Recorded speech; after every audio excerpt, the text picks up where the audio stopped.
anteriormente mencionábamos. ¿A través de qué se va a dar la comunicación? Pues a través de células. ¿Cómo va a ser ese tipo de comunicación? Si es una comunicación celular, para que yo mantenga la salud, se menciona, tú tienes que verificar qué tipo de comunicación celular se puede dar en el cuerpo. ¿Cuáles son los 4 importantes? Contacto dependiente o también conocida como interacción autócrina. Cuando nosotros hablamos de contacto dependiente, se refiere a que tiene que tener contacto con una célula específica que tiene receptores especiales para la célula que está mandando la señal. O si fuera de forma autócrina, quiere decir que la célula se comunica consigo misma, por eso se llama autócrina. Parácrina, el término para tiene que ver con periferia, ¿vale? Parácrino hace referencia a que una célula mayor, una célula madre, se comunica con las células que se encuentran a la periferia de esta, siempre y cuando las células periféricas tengan receptores que van a hacer las señalizaciones que indican que yo me puedo comunicar con ellas, ¿vale? Por eso se dice que es una comunicación parácrina, con todas las células que se encuentran en la periferia. Comunicación sináptica. Una comunicación sináptica se dice que es de 2 tipos. Cuando hablábamos del término sinapsis, mencionamos que una sinapsis, ¿qué es? Es el contacto entre 2 neuronas, ¿no? Y voy a tener ese contacto entre 2 neuronas que se conoce también como beso entre 2 neuronas. Ese contacto puede ser de tipo eléctrico o puede ser de tipo químico. ¿Cuál va a ser el objetivo de esa sinapsis? Generar un potencial de acción. Y si ese potencial de acción viaja a lo largo de fibras nerviosas, se conoce como impulso nervioso, ¿vale? Y entonces, ¿qué pasa? Se comunican muchas neuronas en un tiempo récord. ¿Por qué? Porque sería una forma rápida de comunicación. En el caso del eléctrico, mencionamos que las 2 neuronas tienen contacto directo y la comunicación pasa de forma directa. En el caso de químico, como es la imagen que vemos aquí, una neurona libera sustancias a otra y esta automáticamente se despolariza para generar el potencial de acción y seguirlo comunicando de una neurona a otra. Si yo comunico ese potencial de acción de una neurona a otra, lo conozco como impulso nervioso. Y automáticamente todo impulso nervioso va a desencadenar una respuesta en el cuerpo. ¿Cuál respuesta puede ser? La activación de órganos, la activación de un proceso, la secreción de una hormona, ¿vale? La contracción muscular, por ejemplo.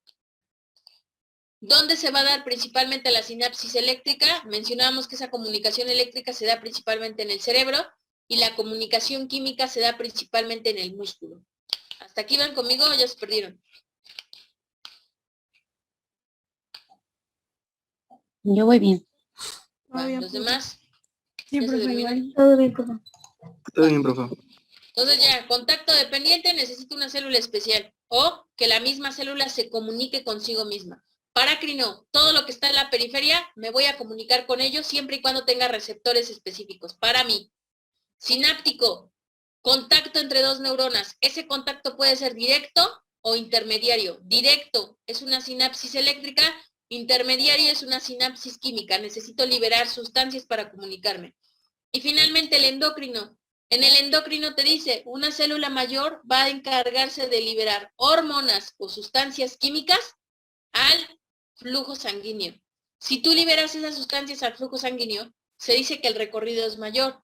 Por lo tanto, una comunicación endocrina es aquella que se lleva a cabo a grandes distancias con otras células. ¿Por qué? Debido a que el flujo sanguíneo puede conducir a las hormonas, puede conducir a las sustancias químicas a lo largo de su recorrido, estas únicamente van a llegar a activar aquellas células que cuenten con estructuras receptoras específicas para la misma. Esto con la finalidad de activar procesos a distancia, ¿vale? Por eso se conoce como una comunicación endocrina. Toda hormona que quiera activar algún efecto o respuesta en el tejido, pues lo hace a través del flujo sanguíneo para llegar de forma directa a la célula.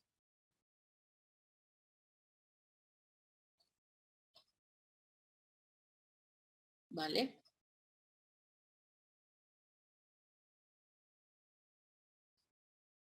Ahora sí, ¿qué tengo por escrito? Bueno, dadas estas comunicaciones, ¿qué es lo que va a pasar? Yo voy a tener una comunicación directa entre células adyacentes. ¿Qué es lo que va a pasar? Puedo tener interacción autócrina, que es la contacto dependiente, ya sea que la célula se comunica a sí misma o se comunique con una célula específica, no más.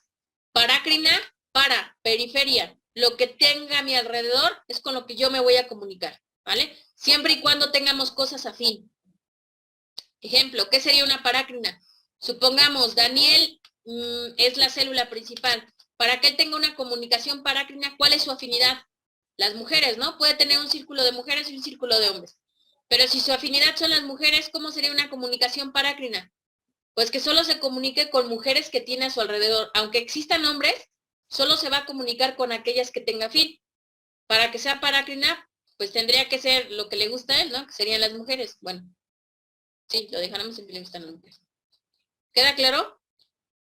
Si fuera una chica, para que fuera una comunicación parácrina, pues su interés son los hombres. Entonces, aunque existan mujeres a su alrededor, solo se va a comunicar con aquellas que son afín a sus gustos. En este caso, los hombres, ¿no? En el caso de una sináptica, ¿qué pasa en la sináptica? Potencial de acción. Neurona con neurona se comunican, ¿para qué? Para generar un potencial de acción nervioso. ¿Qué hace un potencial de acción nervioso? Comunica células. ¿Cómo? Si es eléctrico, en el cerebro. Si es químico, a nivel muscular. ¿Cómo te das cuenta de la diferencia de estas dos sinapsis?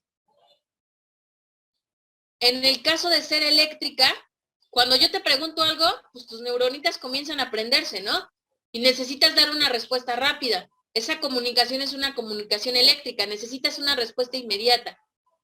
Pero, por ejemplo, estás sentado, te pido que te pongas de pie, pues tienes primero que darle la orden a los músculos, luego sentir como que el músculo se relaja un poco, como que ya se activa, y entonces ahora sí se contrae. Ahí hablaríamos, por ejemplo, de una sinapsis química. Hay una fase, un proceso que hace que se haga la actividad, pero que esta sea un poco tardada, ¿no?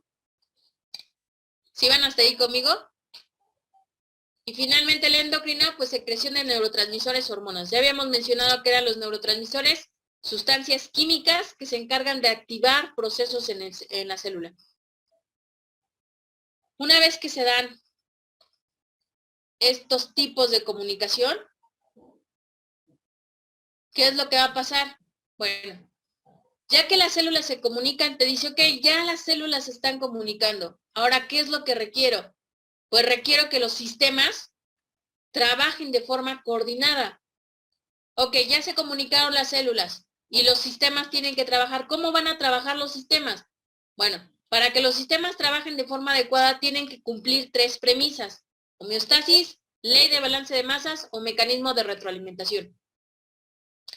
Ya mis células se comunicaron, está muy chévere, pero ahora, ¿cómo van a funcionar todas en el cuerpo humano? Pues primero, tengo que mostrarles cuál es el proceso de homeostasis.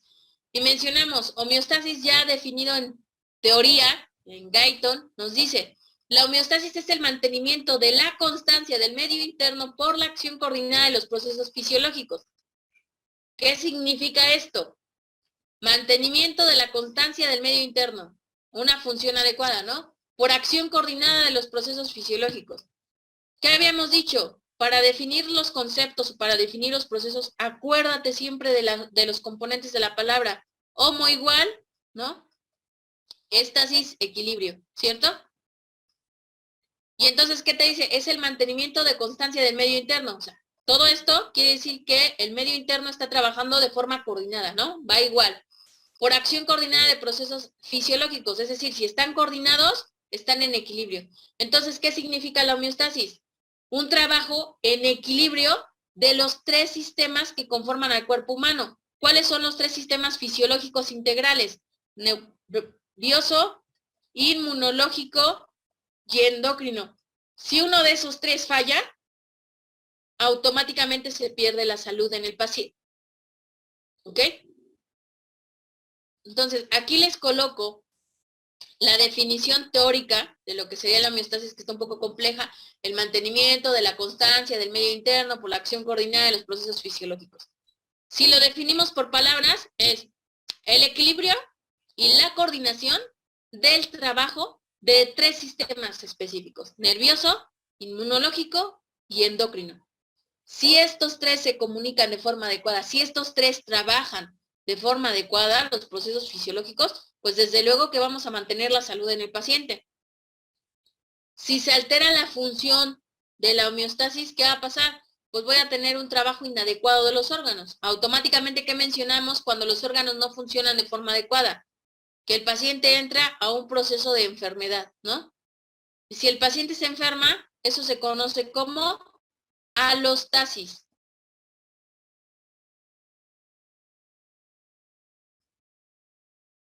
¿Vale? A significa sin. El término ostasis significa equilibrio. Y entonces, si los sistemas no trabajan de forma coordinada, ¿qué va a pasar? No se comunican y por lo tanto se genera una enfermedad. Alostasis. ¿Cuál sería el ejemplo claro de esto? Si tú haces ejercicio, tienes el sistema endocrino al 100, ¿no? Inmunológicamente, estás prevenido. A nivel nervioso, piensas más rápido, estás más relajado, no hay tanto estrés. ¿Están funcionando los tres de forma adecuada? Sí. ¿Hay un equilibrio entre los tres? Sí. ¿El paciente está saludable? Claro que sí, ¿no? Vean a Messi, vean a Ronaldo. Va. Si habláramos de un enfermo, ¿qué pasa con el paciente diabético? A nivel endocrino, hay afectación, no hay insulina, hay exceso de glucosa. A nivel inmunológico, los pacientes diabéticos tienden a enfermarse muy constantemente. A nivel nervioso, el paciente tiene neuropatía diabética, ¿no? La sensación que percibe del exterior es anormal, le genera mucho daño. Ahí ya no se está cumpliendo la homeostasis. Ok, mis tres sistemas funcionan de forma adecuada. ¿Cuál sería la otra manera de regular el funcionamiento en el cuerpo humano? Si la homeostasis no sirviera, me voy a la ley del balance de masas. ¿Qué me dice la ley del balance de masas? ¿Cómo se define?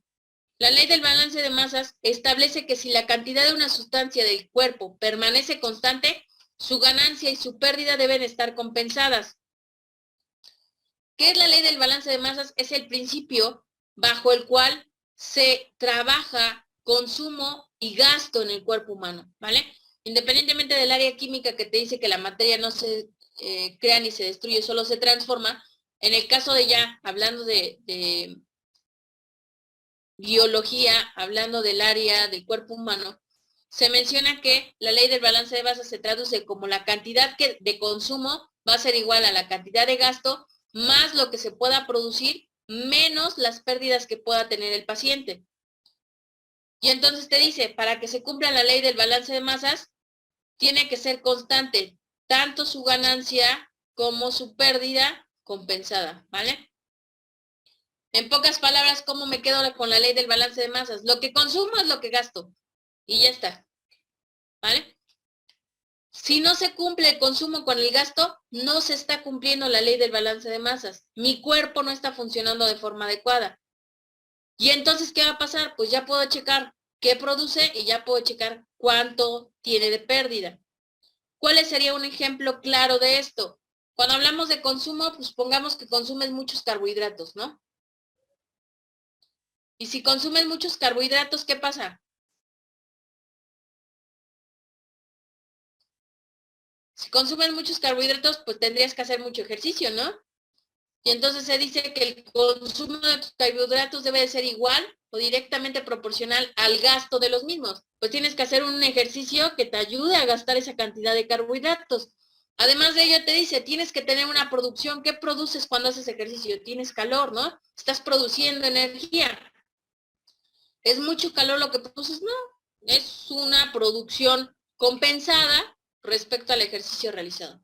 ¿Tienes pérdidas? Sí, tengo pérdidas. ¿Qué pasa cuando está aumentando la temperatura en el cuerpo? Pues el paciente suda demasiado y si hay sudoraciones, ¿qué pasa con ese paciente? Se está deshidratando. Y entonces, ¿qué tengo? Tengo una pérdida. ¿Qué estoy perdiendo? Líquidos, ¿vale? Pero el calor que genera el cuerpo, la sudoración que tiene mi paciente, no afectan en nada el ejercicio y el consumo de carbohidratos,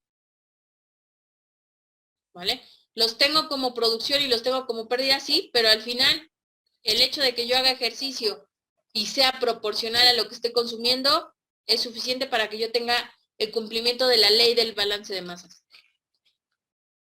¿vale? ¿Dónde puedo ver referido esto? ¿Qué habíamos dicho de un paciente diabético? ¿Qué tiene? Polidipsia, polifagia y poliuria, ¿no? ¿Qué pasa si tiene poliuria? Paola Chávez, ¿qué le pasa a un paciente diabético que tiene poliuria?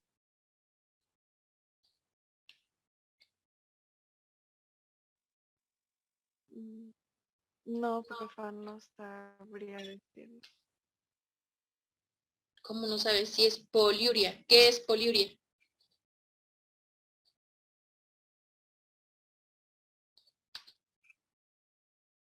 Adelante, los que levantan la mano, ¿quién levanta la mano? Uciel, adelante.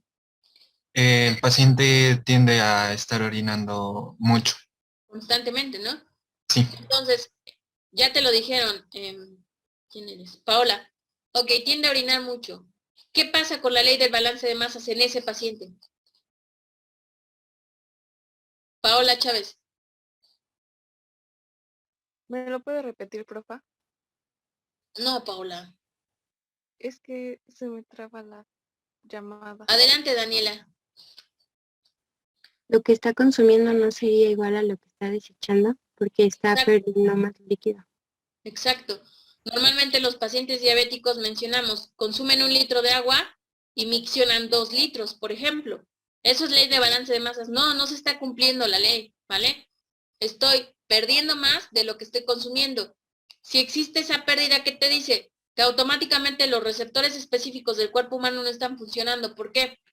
Cuando mi paciente cumple la ley del balance de masas, se dice que hay ciertos órganos que ayudan a cumplir ese balance. Esos órganos, estructuras se conocen como receptores específicos, que quiere decir que son estructuras que se van a encargar de regular la concentración. En el caso, por ejemplo, de la presión arterial, para que la presión arterial se regule en el cuerpo humano, existen lo que se conoce como varoreceptores, ¿vale? Los varoreceptores son receptores que se tienen en las arterias y que van a regular la función, en este caso, la presión arterial. Si yo no tengo esos receptores, porque existe una enfermedad que va a pasar, pues existe la ausencia del balance de masas. Si no se cumple la ley del balance de masas, ¿qué va a suceder? Pues la homeostasis es responsable de retomar nuevamente la funcionalidad del cuerpo humano. Es decir, ok, no puedo cumplir la ley del balance de masas, vete a la homeostasis, ve cuál de los 3 sistemas no funciona y actívalo. ¿Vale? Ejemplo de esto, hay pacientitos que refieren, ya no voy a tomar más que un vaso de agua para no estar orinando toda la noche. Aunque consuma un vaso de agua, va a seguir saliendo 8 o 10 veces a orinar. O sea, aunque reduzca su consumo, la ley de balance de masas no se cumple, entonces no tiene caso que no tome agua porque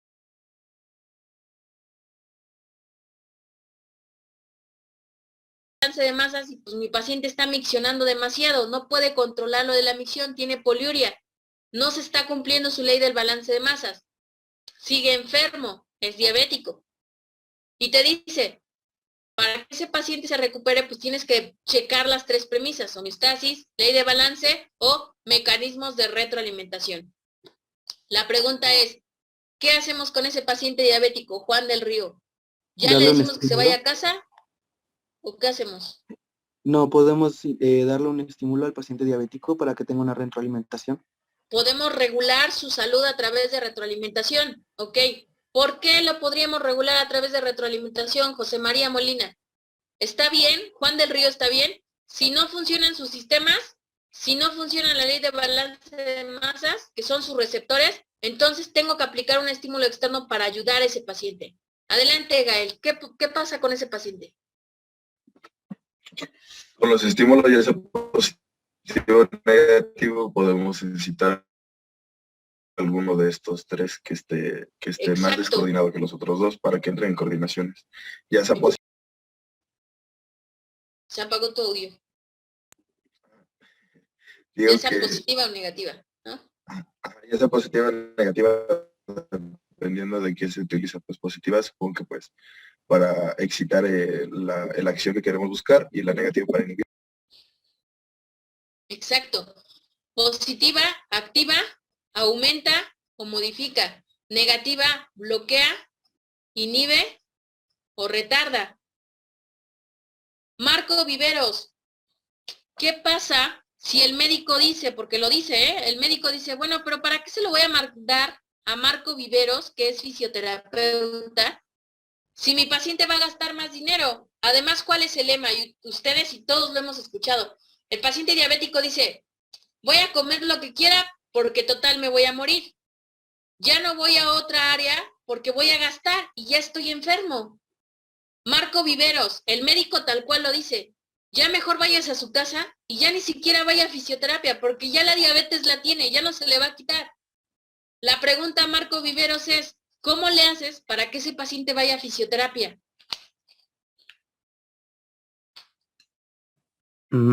Pues, ¿Qué le vas a decir? Con esto que ya sabes, que Gael ya nos dijo, sí se puede recuperar, profa, pues porque sí, le voy sí, a puede aplicar una recuperar. estimulación positiva o negativa. ¿Cómo le explicas al paciente que tiene solución su caso? Pues mencionándole quizás una terapia ya para que Pues se sí, no pueda. le vas a dar una terapia. ¿Pero de qué me va a servir tu terapia? Fíjate, te voy a pagar 500 pesos a ti y me puedo ir a gastar esos 500 en una rosca o unas cocas o unas papas o unos cacahuates o pagar Netflix para seguir viendo Netflix, ¿no? Con helado ahí en la cama.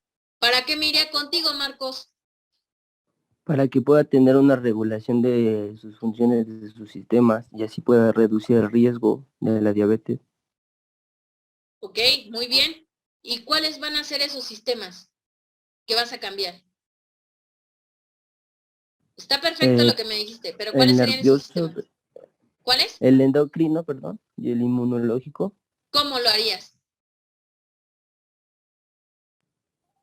con los mecanismos de retroalimentación. Estoy de acuerdo, pero ¿qué sería un mecanismo de retroalimentación en fisioterapia? Recuerden que no Mm, solamente son agentes físicos. ¿Qué sería una retroalimentación para nuestros pacientes diabéticos?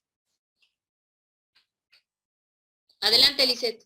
¿El ejercicio físico? Exacto, ¿vale? Recordemos que la retroalimentación no necesariamente tiene que ser solo corriente eléctrica.